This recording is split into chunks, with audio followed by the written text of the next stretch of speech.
Welcome to public TV news బులెటిన్ల ముందుగా headlines. శ్రమదానంతో రోడ్డు గుంతలు పూడ్చిన బుగ్గారం పోలీస్ పర్యవేక్షించిన Dharmapuri CI A Ram Narasimha Reddy.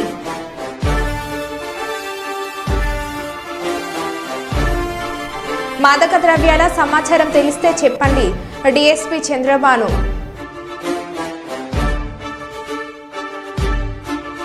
Telugu Desam party ఆత్మీయ సమావేశం నిర్వహించిన కొత్తపేట నాయకులు.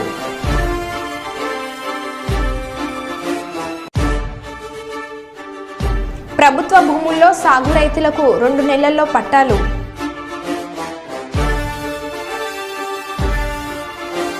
ప్రజల మౌలిక అవసరాలు తీర్చడమే టీడీపీ ప్రభుత్వ లక్ష్యం జ్యోతుల నెహ్రూ.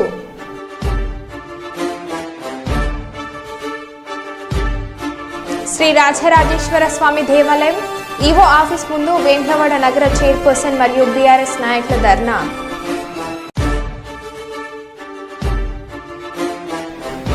అంతర్జాతీయ ఫ్రెండ్షిప్ డే సందర్భంగా చిన్ననాటి స్నేహితులతో సరదాగా గడిపిన బండి సంజయ్.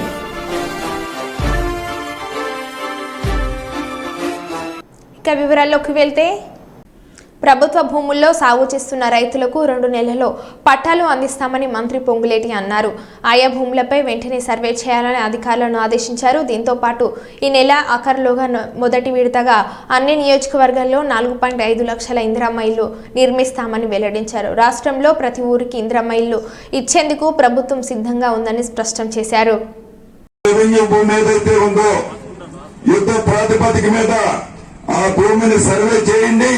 వచ్చే నెలలోనే లేకుంటే 2 months లో మళ్ళొక ప్రోగ్రాం పెట్టుకుందాం. ఎవరైతే సాగు చేస్తున్నారో ఆ సాగు చేసే వాళ్ళలో అర్హులైన వాళ్ళకి తప్పకుండా పట్టాలు ఇచ్చే బాధ్యత ఇందిరమ్మ రాజ్యంలో మీదే. ఈ నెలాఖరు లోపే ప్రతి గ్రామానికి, ప్రతి నియోజకవర్గానికి ఏదైతే ఈ రాష్ట్రంలో 4,50,000 ఇళ్లు ప్రభుత్వం శాంక్షన్ చేసిందో, ఈ 4,50,000 ఇళ్లు మొదటి విడతగా ఈ రాబోయే 4 రోజుల లోపే ఈ రాష్ట్రంలో ప్రతి ఊరికి యుద్ధ ప్రాతిపదిక మీద ఈ ప్రభుత్వం ఇవ్వడానికి సిద్ధంగా ఉంది. యూపీలోని ఆగ్రాలో షాకింగ్ ఘటన వెలుగు చూసింది. రకంజం పోలీస్ స్టేషన్ కు చెందిన మహిళా ఇన్స్పెక్టర్, మరో ఇన్స్పెక్టర్ మధ్య ఎఫ్ఐఆర్ నడుస్తుంది. వారిద్దరూ అసభ్యకర స్థితిలో ఉండగా మగ ఇన్స్పెక్టర్ భార్య వారిని రెడ్ హ్యాండెడ్ గా పట్టుకుంది. భర్తతో పాటు అతడి ప్రియురాల్ని రెస్ట్ హౌస్ నుంచి బయటకు లాగి కొట్టింది. ఈ వీడియో సోషల్ మీడియాలో తెగ వైరల్ అవుతుంది.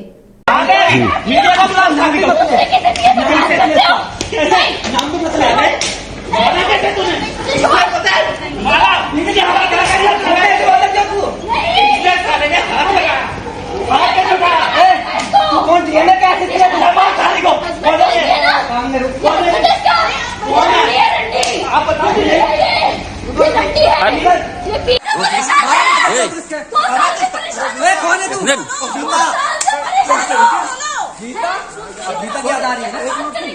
अरे गीता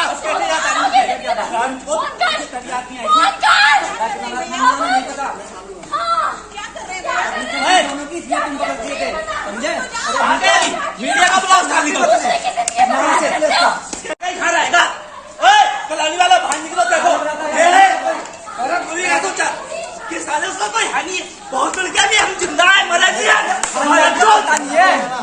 तुझे खानदान का पता नहीं है. चल तू खाएगा, तू बहुत मिल गया.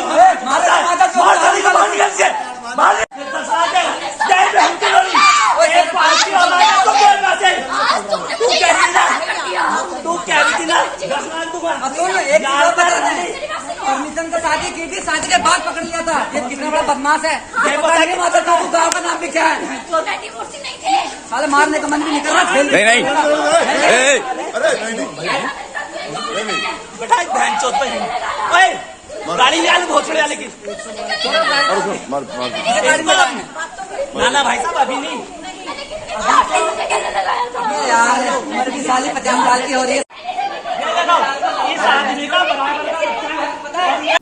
రామగుండం ఎమ్మెల్యే క్యాంప్ కార్యాలయంలో ఏర్పాటు చేసిన మీడియా సమావేశంలో ఎమ్మెల్యే రాజ్ ఠాకూర్ మాట్లాడుతూ నిన్నటి వరకు జరిగిన అసెంబ్లీ సమావేశాల్లో అన్ని పార్టీల నాయకులకు ప్రజా సమస్యలపై మాట్లాడే అవకాశం కాంగ్రెస్ ప్రభుత్వం కల్పించిందని, కానీ బీఆర్ఎస్ నాయకులకు ఇచ్చిన సమయాన్ని వృధా చేశారని అన్నారు. గత ప్రభుత్వం చేసిన తప్పిదాలను కప్పిపుచ్చే ప్రయత్నం బీఆర్ఎస్ నాయకులు చేశారని అన్నారు. కాంగ్రెస్ ప్రభుత్వం నిరుద్యోగులకు భరోసాను కల్పిస్తూ జాబ్ క్యాలెండర్ను ప్రవేశపెట్టడం జరిగిందని, ప్రభుత్వం ఏర్పడిన తర్వాత 35,000 మందికి ఉద్యోగాలు కల్పించడం జరిగిందన్నారు. అలాగే అంతర్జాతీయ స్థాయిలో క్రీడలకు ప్రోత్సాహం అందిస్తామని ముఖ్యమంత్రి రేవంత్ రెడ్డి హామీ ఇచ్చారని అన్నారు.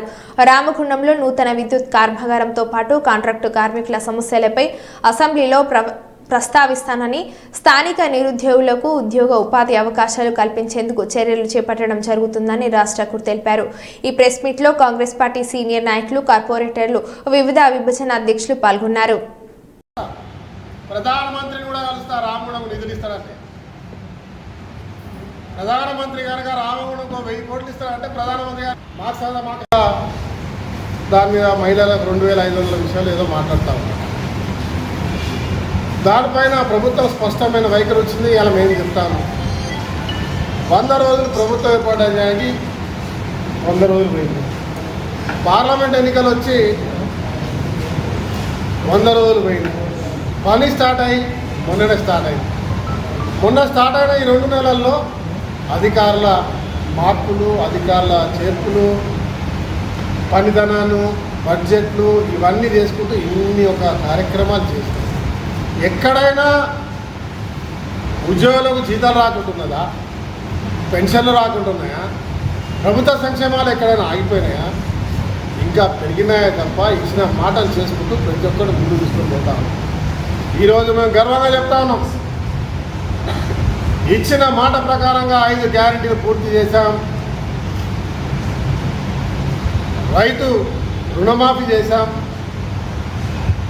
స్కిల్ యూనివర్సిటీ తెచ్చాం, 35,000 ఉద్యోగాలు ఇచ్చినాం, జాబ్ క్యాలెండర్ తెచ్చినాం. మళ్ళా రైతుకు పంట కట్టడానికి, రైతుకు కావాల్సిన నీళ్లు తేవడానికి, రైతు సంక్షేమానికి కొరకు కావాల్సినంత బడ్జెట్ ఇచ్చినాం. పవర్ విషయంలో ఇంకా రాష్ట్రాన్ని ఉన్నత స్థాయిలో తీసుకోవడానికి అన్ని రకాల వసతులు ఏర్పాటు చేస్తున్నాం. ఇలా దళితులకు వచ్చిన తీర్పు మాదిరిగా ఉండకుండా తక్షణమే అదే రోజు నుంచి అమలయ్యే విధంగా ప్రభుత్వం నిర్ణయం తీసుకున్నాం. ఒక్కటి కాదు, చెప్పుకుంటూ పోతా ఉంటే ప్రతి అంశంలో కార్యాచరణ చేసుకుంటూ ముందు పోతున్నది తప్ప మాయా మాటలు చేసుకుంటూ వాళ్ళ ఒడ్డు దాటే పని చేయకుండా గత పాలకులు చేసినట్టు ఈరోజు ఆచరణలు పెట్టి చేస్తారు. ఎన్నికలు లేవు, ఇమ్మీడియట్లీ వాగ్దానాలు చేసేవారు మాయ చేయాల్సిన అవసరం లేదు. కానీ ఎన్నికల ముందు ఇచ్చిన ప్రతి ఒక్క మాటను ఇలా తూచా తప్పకుండా అమలు చేస్తూ ముందుకు పోతా ఉన్నాం. భవిష్యత్తులో ప్రతి ఒక్క సమస్యని ఖచ్చితంగా పరిష్కరిస్తాం అనే అంశాన్ని కూడా చెప్తాం.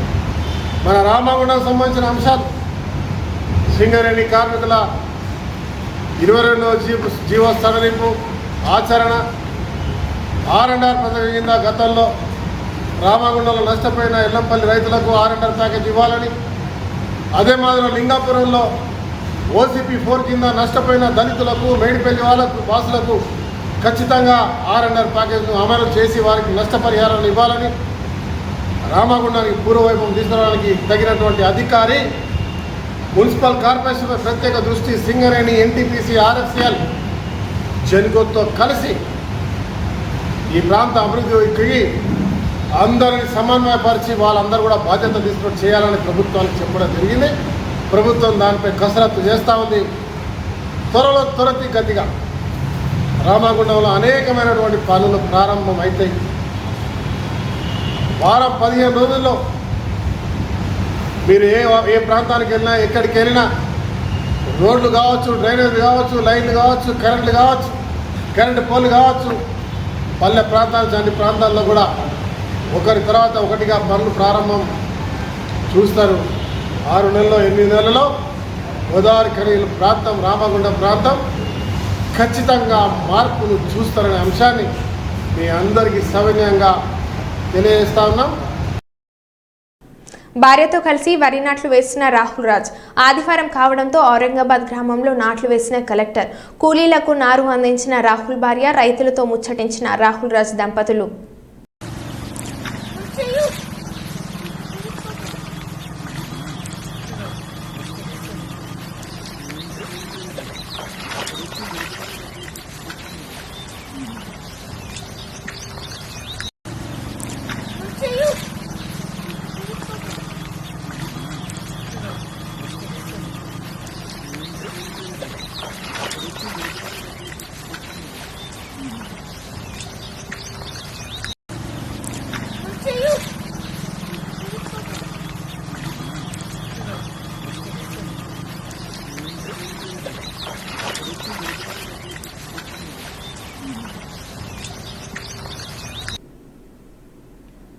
వరంగల్ ప్రాంతీయ వైద్యశాలను మంత్రి కొండ సురేఖ ఆకస్మికంగా తనిఖీలు చేశారు.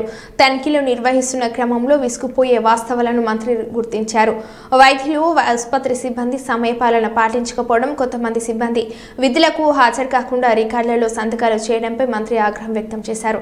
అనంతరం ఆసుపత్రిలోని పలు విభాగాలలో రోగులకు అందుతున్న సేవలపై రోగులను అడిగి తెలుసుకున్నారు. ఆసుపత్రి సిబ్బంది నిర్లక్ష్యంగా వ్యవహరిస్తున్నారని గుర్తించిన మంత్రి వారిపై చర్యలు తీసుకోవాలని వరంగల్ జిల్లా కలెక్టర్ను ఆదేశించారు. ఆసుపత్రిలో గతంలో ఏర్పాటు చేసిన ఐ బ్యాంక్ వృధాగా ఉంటుందని తెలిపారు. ప్రాంతీయ వైద్యశాలలో ప్రొఫెసర్ల కొరత తీవ్రంగా ఉందని గుర్తించిన మంత్రి వెంటనే ఖాళీలను భర్తీ చేసే విధంగా ప్రణాళిక తయారు చేయాలని సంబంధించిన అధికారులకు సూచించారు.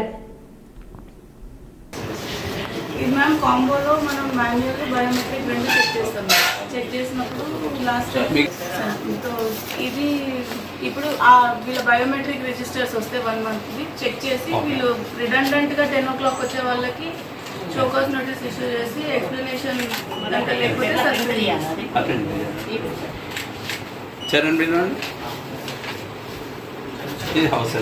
కావాలండి.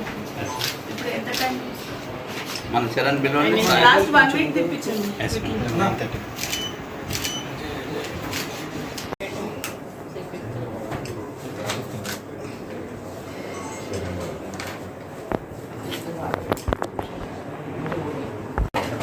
Why did she sign on 6th?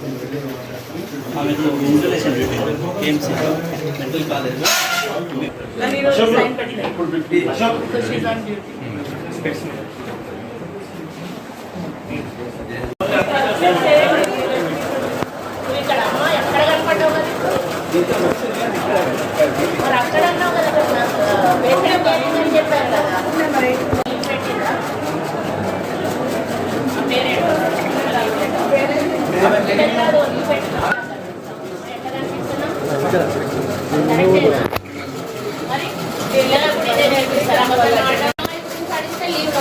మళ్ళీ అడిగితే లేట్ అవుతుందని అంటున్నావు. ఈఎంఐకి ఇవ్వండి మొదలు. భద్రాద్రి జిల్లా ఇల్లందు పట్టణం కొత్త బస్టాండ్లో ప్రయాణికులకు ఇల్లందు పోలీసుల ఆధ్వర్యంలో డీఎస్పీ చంద్రబాను, సీఐ బత్తుల సత్యనారాయణ మాదక ద్రవ్యాల వలన కలుగుతున్న దుష్పరిణామాలతో పాటు సైబర్ నేరాలపై అవగాహన కల్పించారు. ఈ సందర్భంగా డీఎస్పీ మాట్లాడుతూ చిన్న వయసు నుంచి యువత మాదక ద్రవ్యాల వలలో చిక్కుకొని తమ జీవితాలను నాశనం చేసుకుంటున్నారని, మాదక ద్రవ్యాల వినియోగం, విక్రయాల సమాచారం తెలిస్తే పోలీసులకు సమాచారం ఇవ్వాలని, సమాచారం ఇచ్చిన వారి వివరాలు గోప్యంగా ఉంటాయని అన్నారు. 2-3 నెలల క్రితం గంజాయి సేవించిన తమ శాఖకు ఇచ్చిన ప్రత్యేక కిట్ల పరీక్షతో పసిగడతామని డీఎస్పీ తెలిపారు. బస్ స్టేషన్లోని మహిళా ప్రయాణికులకు మాదక ద్రవ్యాలు, సైబర్ నేరాలపై డీఎస్పీ అవగాహన కల్పించి గోడ పత్రాలను ఆవిష్కరించారు.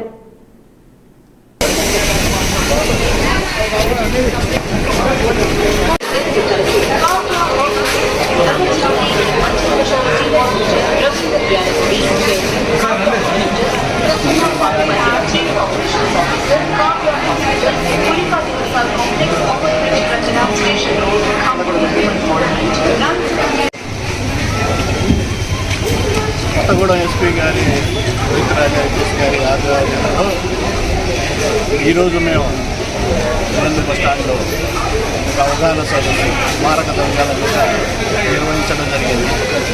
దానికి పబ్లిక్ వాళ్ళకు అవగాహన ఏంటంటే చిన్న వయసులో పిల్లలు గాంజాయికి మత్తు పదార్థాలకు అలవాటై వేరే వేరే క్రైమ్లలో ఇన్వాల్వ్ అవుతున్నారు కాబట్టి మత్తు పదార్థాలు ఎవరు సేవించకుండా అమ్మకుండా మనకు కొనేటోళ్ళు ఎవరైనా వెళ్తే మాకు ఇంటిమేషన్ చేసి మేము చిన్నపాటి అవగాహన సదస్సు చేశాం. ఈ సదస్సులో అందరికి ఇంటిమేషన్ ఇచ్చాం. ఎవరైనా ఎక్కడైనా ఏమైనా సేవిస్తే మాకు ఇంటిమేషన్ ఇవ్వండి. అలాగే డయల్ 100 కాల్ అయితే మీకు ఫ్రీగా 100 కాల్ ఫోన్ చేసినా మేము వచ్చేసి వాళ్ళని ఎక్కడున్నా మేము పట్టుకోవడానికి వాళ్ళు పేర్లు చెప్తే వాళ్ళ పేర్లను కూడా మేము చెప్పకుండా గోప్యంగా ఉంచుతాం. ఇదంతా మన ఇల్లందు డివిజన్ పోలీసులు మరియు పబ్లిక్ అందరూ మాకు సహకరించాలని చెప్పేసి తెలియజేస్తున్నాం. అంత ముందులాగా హాస్పిటల్ పోవడం ఇది చేయడం జరుగుతుంది. అలాంటిది ఏం లేదు. ఇప్పుడు సపరేట్ మాకు కూడా కిట్లు ఇచ్చిండ్రు.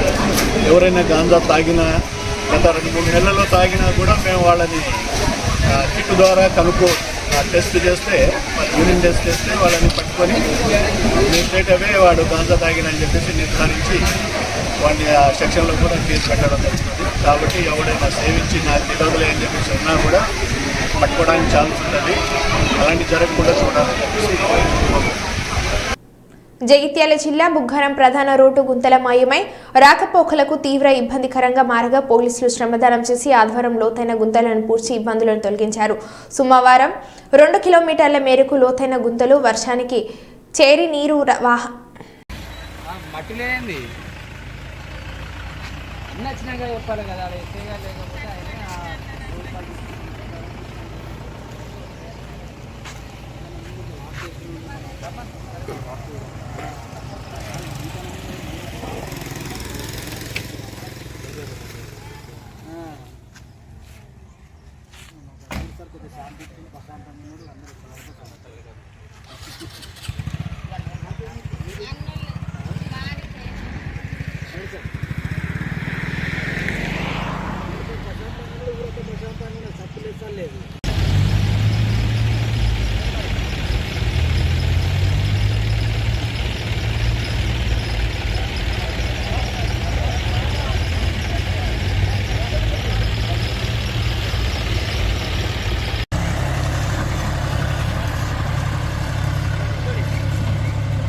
చేపిస్తున్నాం అదే నడుస్తుంది అవుతుంది.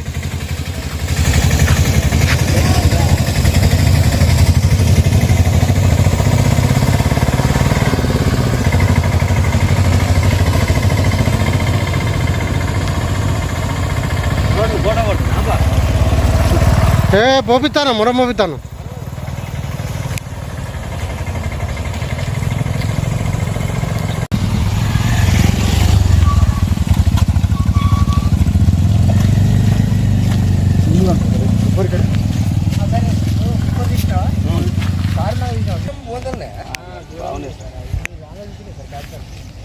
గిట్రా వేరే ఫోన్ మంచి ఫోన్లో లేదు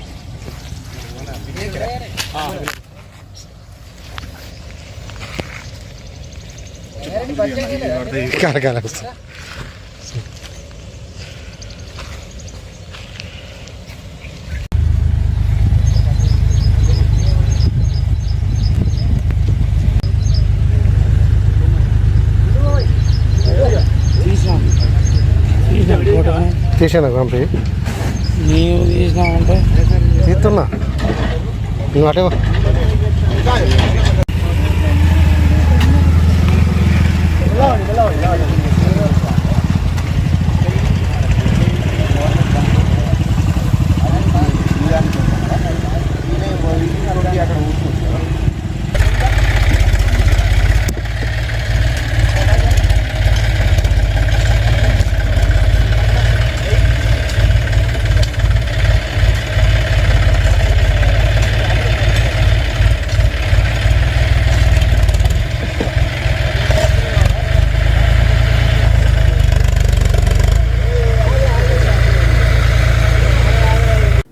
సుప్రీంకోర్టు తీర్పును అమలు చేస్తూ రాష్ట్ర ప్రభుత్వం ఎస్టీల ఏబీసీడీ వర్గీకరణ చేయాలని తెలంగాణ ఆదివాసీ ఎరుకల సంఘం రాష్ట్ర అధ్యక్షులు లోకిని రాజు డిమాండ్ చేశారు. తెలంగాణ ఆదివాసీ ఎరుకల సంఘం పెద్దపల్లి జిల్లా కన్వీనర్ జీవిలి సతీష్ ఆధ్వర్యంలో రాష్ట్ర నాయకులు మొదటిసారిగా గోదావరికని ప్రాంతానికి వచ్చిన సందర్భంగా వారికి ఆధ్వర్యం గోదావరికని చౌరస్తాలో ఘనంగా స్వాగతం పలికారు. ఈ సందర్భంగా రాష్ట్ర అధ్యక్షులు లోకిని రాజు, రాష్ట్ర ఉపాధ్యక్షులు కోనేటి రాజు కార్యక్రమంలో పాల్గొని మాట్లాడుతూ తెలంగాణ రాష్ట్రంలో ఎస్టీలలో 13-14 తెగలు ఉన్నాయని, అందులో కొన్ని ఉపకులాలు పూర్తిగా ఆర్థికంగా సామాజికంగా వెనుకబడి ఉన్నాయని తెలిపారు.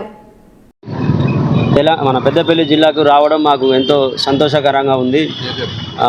రాష్ట్ర అధ్యక్షులు లోకిని రాజు గారు మా పెద్దపల్లి జిల్లాకు రావడం జరిగింది. దీని ముఖ్య ఉద్దేశం ఏమనగా ఇక్కడ అణగారిన వర్గాలకి మా ఎస్టీల వాళ్ళకి గుర్తింపు లేకపోవడం చాలా శోచనీయం. దానికి మమ్మల్ని ఉత్తేజపరచడానికి ప్రతి ఒక్క జిల్లాలను ముందుండి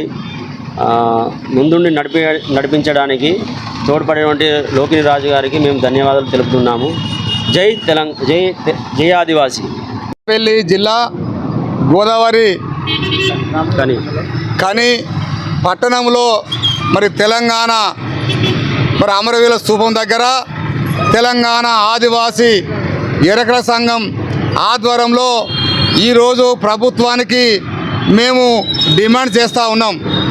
ఇవాళ యావత్తు దేశం మొత్తం కూడా గర్వించే విధంగా ఇలా సుప్రీంకోర్టు ఇచ్చినటువంటి ఏదైతే తీర్పు ఉందో ఆ తీర్పును ఇచ్చినటువంటి సుప్రీంకోర్టు న్యాయమూర్తులకు మేము సంపూర్ణంగా వాళ్ళకి హర్షం వ్యక్తం చేస్తూ ఉన్నాం. గత 30 సంవత్సరాలుగా సుదీర్ఘ పోరాటం చేస్తూ నిత్యము మరి ఎస్సీ వర్గీకరణ కోసం పోరాడి చివరికి సాధించినటువంటి ఏకైక తెలంగాణ ముద్దు బిడ్డ దళిత బిడ్డ మందకృష్ణ కూడా మేము స్వాగతం తెలియజేస్తూ ఉన్నాం. అందులో భాగంగానే సుప్రీంకోర్టు కూడా మరి ఎస్సీలలో కూడా మరి ఏబిసిడి వర్గీకరణ చేసుకోవచ్చని చెప్పేసి మరి సుప్రీంకోర్టు తీర్పిచ్చింది. ఆ తీర్పును కూడా ఆయా రాష్ట్రాలు కూడా తప్పకుండా పాటించి అక్కడ ఉన్నటువంటి ఎస్టీలలో కూడా ఏబిసిడి వర్గీకరించని చెప్పి సుప్రీంకోర్టు తీర్పిచ్చింది. మేము అదే అడుగుతా ఉన్నాం రాష్ట్ర ప్రభుత్వాన్ని, ఏదైతే సుప్రీంకోర్టు ఇచ్చినటువంటి తీర్పుని మీరు పరిలోకి తీసుకొని వెంటనే ఈ తెలంగాణ ప్రభుత్వంలో తెలంగాణ రాష్ట్రంలో ఎస్టీలలో కూడా ఏబిసిడి వర్గీకరణ చేయమని చెప్పేసి మేము ప్రభుత్వానికి డిమాండ్ చేస్తూ ఉన్నాం, విజ్ఞప్తి చేస్తూ ఉన్నాం. ఈరోజు తెలంగాణలో దాదాపుగా 13-14 తెగలు ఉన్నాయి. ఇలా కొన్ని తెగలు మాత్రమే మరి రిజర్వేషన్ ఫలాలు పొందుతూ ఉన్నారు. వాళ్ళే మరి ఐఏఎస్లు, ఐపీఎస్లు, మరి అనేక డాక్టర్లు, ఇంజనీర్లు, ప్రొఫెసర్సు వాళ్ళే ఎమ్మెల్యేలు, మంత్రులుగా కొనసాగుతూ ఉన్నారు. ఇలా ఎవరైతే ఆర్థికంగా సామాజికంగా వెనుకబడి ఉన్నటువంటి మరి గిరిజనులలో కూడా కొన్ని తెగలు ఉన్నాయి. అది ఎరుకల తెగ, అది తోటి తెగ, అది నక్కల తెగ, అది చెంచు తెగ, ఇలా మన్నెవారు తెగ, ఇలా అన్ని కొన్ని తెగలు ఉన్నాయి. ఈ తెగలకి న్యాయం జరగాలంటే సుప్రీంకోర్టు తీర్పుని వెంటనే రాష్ట్ర ప్రభుత్వము, రాష్ట్ర ముఖ్యమంత్రి వర్యులు వెంటనే క్యాబినెట్ సమావేశం ఏర్పాటు చేసి వెంటనే ఏబిసిడి వర్గీకరణ చేయని చెప్పేసి నేను తెలంగాణ రాష్ట్ర అధ్యక్షునిగా, తెలంగాణ ఆదివాసీ ఎరకల సంఘం రాష్ట్ర అధ్యక్షునిగా నా పేరు లోకిన్ రాజు. నేను ఖచ్చితంగా ప్రభుత్వానికి నేను డిమాండ్ చేస్తా ఉన్నా, విజ్ఞప్తి చేస్తా ఉన్నా. ఒక ఏబిసిడి వర్గీకరణ చేపట్టకపోతే తెలంగాణ వ్యాప్తంగా అణగారిన వర్గాలను కలుపుకొని ఎస్టీలలో ఉన్నటువంటి ఉపజలు కలుపుకొని పెద్ద ఎత్తున రాష్ట్ర ప్రభుత్వం మీద ఉద్యమం చేయడానికి కూడా ఆమె సిద్ధంగా ఉందని చెప్పేసి నేను తెలియజేస్తున్నాను. జై ఎరుకల. రాజన్న సిరిసిల్ల జిల్లా కేంద్రంలోని మాన్య ఫంక్షన్ హాలులో నాగుల మల్లయ్య గౌడ్ 37వ స్మారక దినోత్సవం సందర్భంగా నాగుల సత్యనారాయణ గౌడ్ పురస్కార కమిటీ ఆధ్వర్యంలో ప్రముఖ కవి రచయిత దశరథి అవార్డు గ్రహీత జూకంటి జగన్నాథంను శాలువతో సన్మానించి మెమోంటో అందజేశారు. ఈ కార్యక్రమానికి వేములవాడ శాసనసభ్యులు ప్రభుత్వ విప్ ఆది శ్రీనివాస్ పాల్గొని జ్యోతి ప్రజ్వలన చేసి కార్యక్రమాన్ని ప్రారంభించారు. ఈ సందర్భంగా ఆది శ్రీనివాస్ మాట్లాడుతూ నాగుల మల్లయ్య గౌడ్ స్మారకార్థం గత కొన్ని సంవత్సరాలుగా అందజేయడం ఎంతో అభినందనీయమని అన్నారు. సమాజంలో రుగ్మతలు రూపుమాపడానికి, సాంఘిక దురాచారాలను అరికట్టడానికి నాగుల మల్లయ్య గౌడ్ ఎంతో కృషి చేశారని కొనియాడారు. కాంగ్రెస్ పార్టీ జెండా ఎత్తుకొని ఈ ప్రాంతంలోని బీసీలను ఐక్యం చేయడానికి ఎంతో ప్రయత్నం చేశారని, సిరిసిల్ల పాత తాలూకాలో స్వతంత్రం తర్వాత ఒక బీసీ బిడ్డ గెలవడం మొదటిసారి అని జూకంటి జగన్నాథం కవి రచయితగా ఎన్నో పురస్కారాలు అందుకున్నారని అన్నారు.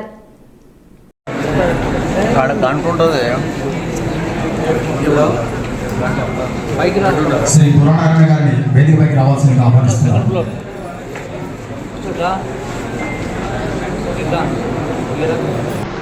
కళాశాల కోసం అనేక ఉద్యమాలు చేసినటువంటి క్రమంలో మల్లన్న గారి సారథ్యంలో